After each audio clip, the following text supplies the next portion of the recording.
Hi everyone, and welcome to this very special edition of From Inspiration to Stage. My name is Drew Lane, and this is the first Inspiration to Stage Inside Information podcast. And today we have got something very, very, very special for you guys. Today we're going to be talking to two members of the all-female creative team, which is featuring Sarah Campbell on book, Renee Goodman on music, and Emma Young on music and lyrics, with Jo Finnis on direction, about a musical that they are putting together in just 7 days. That is 7 days from conception all the way through to a live streamed performance. Last night I caught up with Sarah Campbell, the book writer, and Jo Finnis, who is the director, about this exciting project that is going to be presented by City Theatre in Sydney. Let's have a listen and hear what they had to say. So Sarah Campbell and Jo Finnis, you are writer and director in team. Your aim is to put together a whole musical in 7 days, and that's from conception through to performance in 7 days. And you are actually going to present that online as well. From what I understand, it'll be an online performance. Where did this idea come from? What was the impetus for putting yourself through absolute hell for 7 days? Well, I guess it kind of came out of finding something to do with the times that currently happening with COVID. Finding something that was viable, that wouldn't get shut down within the process. And just to really test our skills and our collaboration with each other. It was just a good idea to pull something together in a really focused time period and be able to just throw ourselves at our art, I suppose, for one whole week and see what could come out of it, really. Yeah. We're really lucky. We have a team of 3 of us. We've got a lyricist, a composer, and then myself as a book writer. So we basically worked together to come up with the idea, and then we're sort of splitting off and doing our own thing and coming back together to write the book and the songs and bring it all together. So who is the lyricist and the composer? We've got Renee Goodman as our composer and Emma Young as our lyricist. And how did they come into the project? Were they invited, or did you know them previously? Yeah, so we've worked on a lot of different shows and things before. And Renee's been a great MD of a lot of shows, and Emma's also been an MD and VD of a lot of shows. And they've shown interest in the past in writing music and songwriting. So we thought it would be a good idea to ask them to see if they'd be interested in this crazy project. Excellent. So I'm assuming that you are writing from, like, bringing this together from all of your different perspectives, being, you're not allowed to be 1.5 meters closer to each other. That creates a challenge in itself, certainly. How are you finding that aspect of that restriction? How are you finding that process? Yeah, it's very different because I've done a couple of similar projects to this before, and sort of, writing a show in a very short amount of time. And when I've done that before, it's always been, you've got everyone in a room at once. So you kind of bounce ideas really quickly. If someone starts going down the wrong path or, comes up with something really amazing, you can catch it and be like, oh yeah, let's do that. That's great.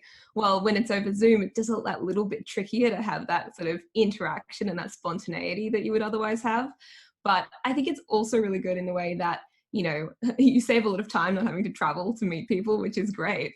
And also, you can take that time to take a step away and be like, okay, I just need to focus by myself for a second on this thing, get this scene down or get this song down. You can step away, work on that, and then come back together and sort of show your work. So there are positives and negatives, but it's definitely a challenge. Jo, as the director, obviously you're going to be faced with those challenges with your cast. Not only do you have to try and drag the book writer, the composer, and the lyricist kicking and streaming into what you want, but you're also going to have to manipulate the cast into this. What challenges do you think you'll be facing? Yeah, I think it's going to be a fun challenge. I think the beauty, I guess, of this kind of project as well was we did get a pool of actors together who were interested in being a part of it, and then chose and cast based on that. So we kind of the writers knew what they were getting into when they were writing some of these characters, and so they kind of meet with what the capabilities of the actors are and what they kind of are really good at as well. So I've worked with the actors before as well on different projects, so I think it's going to be really good because I know kind of their strengths, and I'll also be able to challenge them a little bit more with jumping into something that is literally they need to learn in 3 days and have it, well, not perfect, but as good as it can be. I think finding the characters is going to be like a really sped up process. Everything's just going to be on like a hyper kind of level of speed and coffee, and I think because everyone is really into it and everyone really wants it to do well, it's going to be a great collaborative project in the way that we will have to just get to an ending and find those characters. We have no choice but to find them within that small time. So I think that's going to make everyone a bit, scared at first, but I really think that it's a challenge that everyone's completely in for, and they all know what they've gotten themselves into. So that's brilliant. I want to take a step back to like the conception of it before you stepped into the first 7 days. Sarah, was there between you, like as the book writer, between lyricist and composer, was there a preconceived idea of where you wanted this to go, or was it like literally let's brainstorm ideas, throw spaghetti against the wall and see what sticks? Yeah, exactly that. So we had no idea when we started what genre it was going to be, what the storyline was going to be, who the characters were going to be, how many of the actors that had like auditioned that were interested we would use. The only thing we had is that we had a theme. So Jo and Daniel, the company, a theme was put to everyone who was interested, saying, we've got these 4 themes. I think they were glass, echoes, kaleidoscope, and dominoes. And they all voted on which of those themes we would have to write to. So it ended up being kaleidoscope, and that was kind of our bouncing off point. We started the day kind of talking about in very general terms what we wanted to write. Like we wanted something that had a good heart, that had some fun characters, that had comedic moments without being slapstick, those kind of general things about what we liked seeing in shows. Yeah. And then we kind of, ideated off into, okay, what's a kaleidoscope? How does it work? What are the dream meaning of a kaleidoscope? We kind of, spaghetti against the walls, all the ideas we had initially. And then we dive down into sort of a Google search and a bit of research into all the different things to get ideas off that. Jo, have you had to instigate a timeline? Like by the end of day 1, you must be here. Like what's that been like? Yeah, so I mean, the main timeline is Wednesday night is read through, so the script must be finished by then. So that gives them 4 full days to get that script drafted and completed, which is, I think, quite nice. Out of the whole week, you get half the week. Very roomy, so much space. I mean, I would love to have more than 4 days to get my cast on the stage. So just we're showing the time. So we've been kind of working on try to write as much as you can, but knowing that deadline, you need to have something kind of drafted at the end of Sunday as a main kind of, exactly what you're writing at this point, even if there are things missing, so that it can be filled in within the Monday and the Tuesday. It's not been specific, I guess. You need to have written all of the songs, or you need to have written this character's monologue by this point. Like, we didn't go into that much detail. It was just more basic. These are your 2 main deadlines, and you guys have to work to that whether you like it or not. Sorry. Nice. So Sarah, it's Monday night. You are 3 days in. How are you traveling? How's it all coming together? Are you on schedule? I think we are. I mean, I always set a little bit more of I make it more difficult for myself by being like, right, by Sunday, we're going to have a full draft. Everything's going to be done. It's going to be all ready to go, so that on Monday and Tuesday, we're just, doing the final fixes. But of course, things take longer than that, especially when you've got, people have other things on, or people have to take time to actually create these things. But yeah, we're generally on schedule. I think it took us pretty much all of Saturday to sort of get to the final idea that we were all happy with. And then we got to spend Sunday sort of working that through. Okay, there's going to be a scene, then a song, the scene, how's it all going to flow, what are the characters' motivations, all that kind of, diving into the creation of it. And then we get to spend sort of the next 2 days filling in all the blanks and creating all those bits that we don't have yet. That is amazing, considering like they do say that most musicals take 8 to 10 years to realize. You are trying to You're trying to put this into just 7 days. And that's a challenge in itself. Have you found like any tensions have arisen because of the hotbed process that you're trying to work through? Both Sarah and Jo, have you found that there's been tensions in certain areas, or have you been able to go, well, this is our purpose, this is what we want to come out with? I think, yeah, that the fact that it is happening over such a short amount of time kind of gets rid of a lot of barriers. You know, you kind of have to put aside any notion of you know, it has to be perfect, or it has to be at this level of completeness, or it has to be this particular thing. You have to kind of, you know, go, okay, I'm going to write this, I'm going to come up with this melody, and that's that. What you've got is what you've got, because it has to be done. And I think because of that, there's a really openness to critique and to feedback that sometimes you don't get if you've been working on a project with different people for a long time. Sometimes people, when they've, you know, it's really their baby and they've been working on it for so long, it's a lot harder for them to take feedback. And feedback is so important because, you know, if you don't get feedback on your work, if you don't get critique, it's not your best work. Yep. So the fact that, you know, we can just be like, oh, I wrote this thing 3 minutes ago, can you guys read it and tell me what you think, is actually a really amazing thing to be able to do. And I think that kind of removes all those barriers of like butting heads a little bit. Yeah, absolutely. Jo, how are you finding? Obviously, you can only work with the script or the songs when they get to you. So certainly for you, there is like, when the hell is when am I going to get something concrete? So how are you finding that?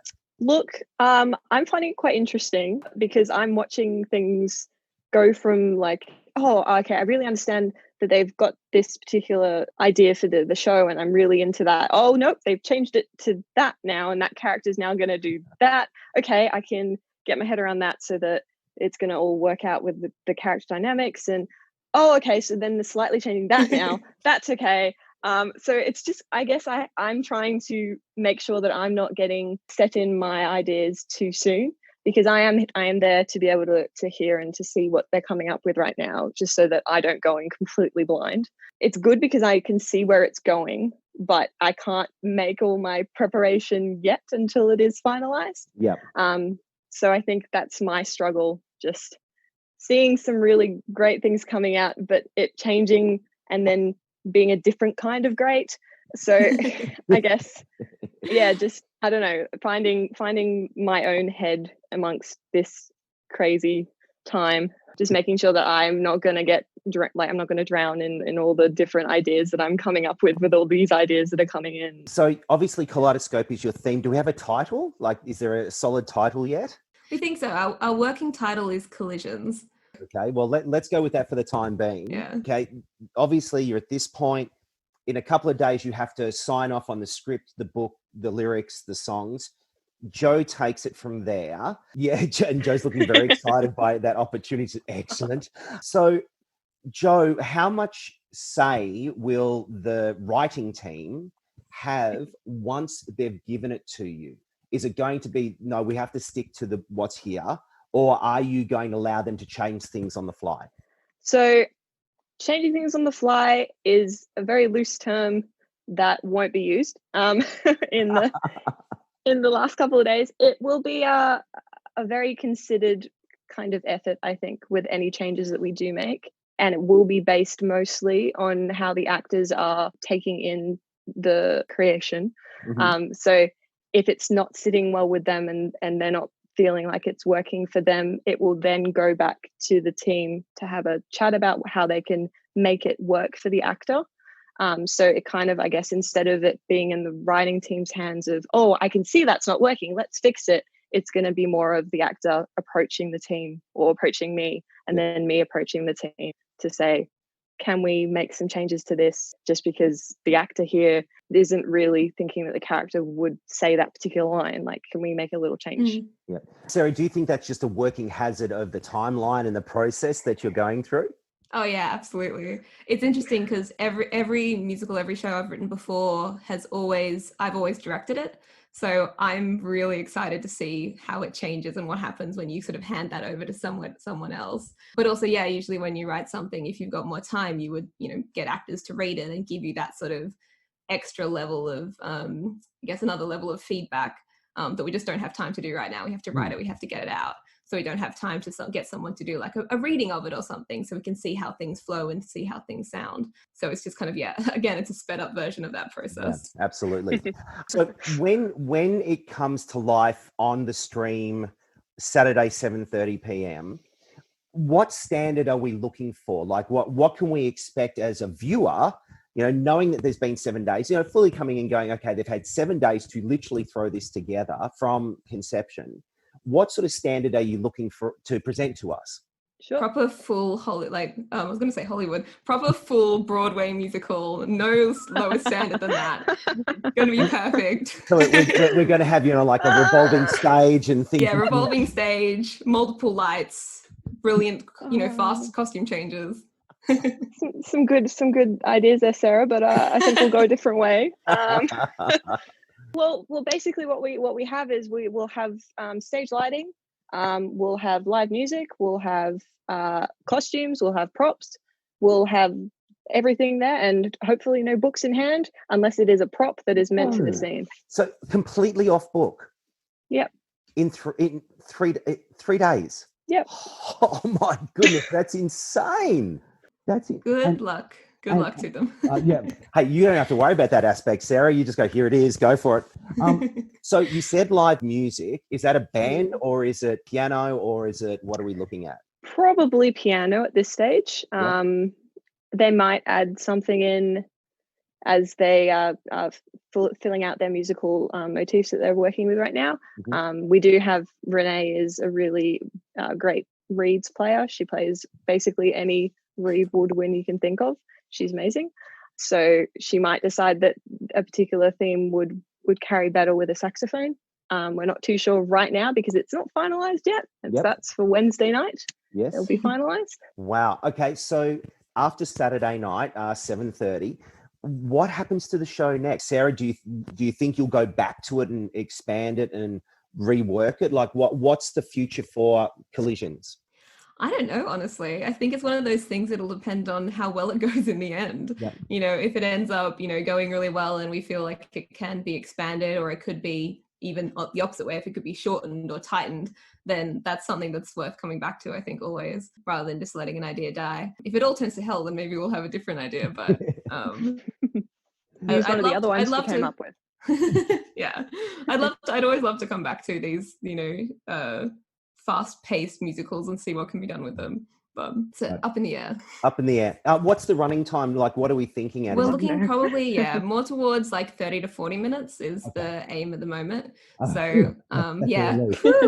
Can you imagine? I think the longest that you can push a show done in such a short time frame is 50 minutes from experience. After that, people start to forget their lines. But yeah, I think we're looking to 30 to 40 minutes for this one. Excellent. All right. So tell us about who's the actors. Who's your cast? We have Aaron Starkey, Sky Becker, Brooklyn Newey, and Andrew Jackson. So both Andrew and Brooklyn worked on City Theatre's last musicals. Yep. The musical. Yeah. And we had Sky and Aaron working on Jasper and Deadline, which was the most recent one, which unfortunately didn't get to stage before everything happened with COVID-19. Yep. So giving them a chance to get on stage and do something with us, which is really good for them. And so we have Sky, who has some training from WAPA. Mm-hmm. We have Andrew and Brooklyn.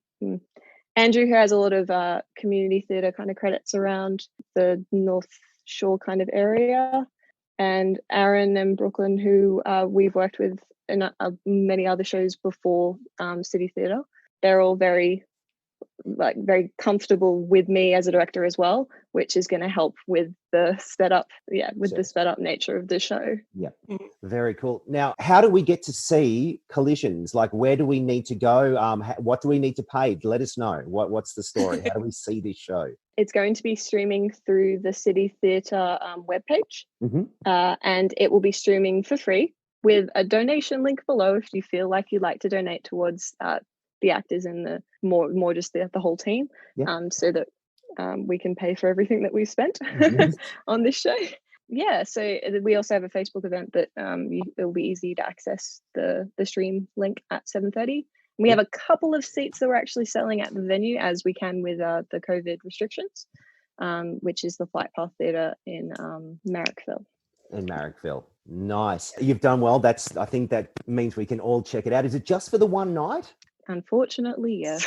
So we need to make sure that we get along and see it. I will definitely put it in my diary to come. I want to be there to see it as well. So this is very intriguing. With the shape that theatre is in at the moment, this is a great question for both of you. Do you think this is the way that we need to go? Are you effectively testing the technology to be able to present more live stream theatre, or do we have to find a way to claw the audience back into the building? Sarah, what do you think? Yeah, I think it's a bit of both. I think, there's nothing that's quite the same as sitting in a theatre and seeing a show live. But I think everyone's going to be very reticent for a while to be sitting that close to people in a enclosed space, even once the restrictions are officially lifted and that kind of thing. So I think that, while we have the technology to be able to, stream all of this live and have multiple cameras set up and do all these cool things, it's really amazing that we can make that accessible. I mean, personally, what I'd love to see in the future is that both options are available, that you have the option to go and see the show and sit and watch it, get that proper live theatre experience. But you can also, if you're unable to go for whatever reason, can donate to watch it online, or, I think that would be my ideal future. Jo, what do you think? Yeah, I think along Sarah's lines of thought, having both of those options would be something that would, I think, make it more accessible to more audiences as well. Like, there are a bunch of people who would love to go see the theatre but can't leave their homes for whatever reason, or are too busy to make that trip into the theatre and be able to attend. But I also think that live theatre, there is nothing else like live theatre.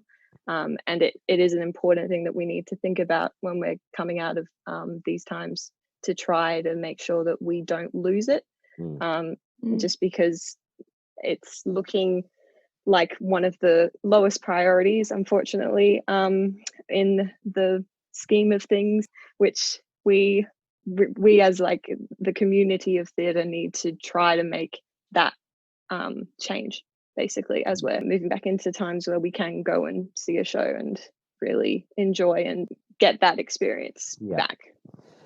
Okay, last question. I know this is probably a question for after you've bumped out and you've taken everything down, but I'll throw it to you now. Do you think you would do another one of these? Do you think you'll go, you know what, we had a great time, let's do it? Or will you go, actually, yay, we did it, but oh my God, never again? Sarah, what do you think? Oh, I would do another one of these in 2 days' time from now. I love this sort of project. Like, I feel like there's nothing better for creativity than like restrictions and a deadline, because it makes you think so much more creatively, and really you have to get something done. You can't sit on it for, a year or 2 years or 3 years thinking about something you might do. So I would 100% do this again. Brilliant. Jo, what do you think? I would like to reserve my judgment until I've worked with my actors. I mean, at this stage of the process, for sure, I've had a pretty chill time, just kind of watching everything happen. Yeah. But when it comes to my job, we'll see. Excellent. Well, I've got to say, it's been an absolute pleasure to chat with you guys. I do wish you the very, very best. To everyone who's listening out there, please make sure you get on to the website details after this short break, but get along and see Collision. Jo Finnis and Sarah Campbell, it's been an absolute pleasure chatting with you, and thank you for being on From Inspiration to Stage. Thanks so much for having us. It's been really great.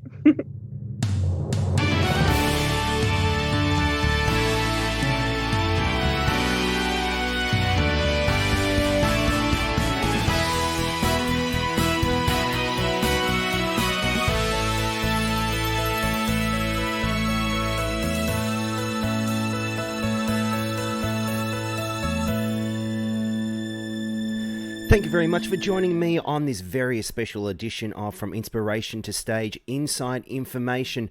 Now, we would love you to check out this amazing new musical that has been written in just 7 days. It is on the 8th of August, 2020 at 7:30 p.m. And you can get along to check it out by going to citytheatre.com.au. That's citytheatre.com.au. Of course, you can join them in person at the Flight Path Theatre, but above all, get out there and support this amazing new piece of musical theatre put together in just 7 days. And we thank Sarah Campbell, the writer, and Jo Finnis, the director of Collisions, for coming on the podcast for a chat.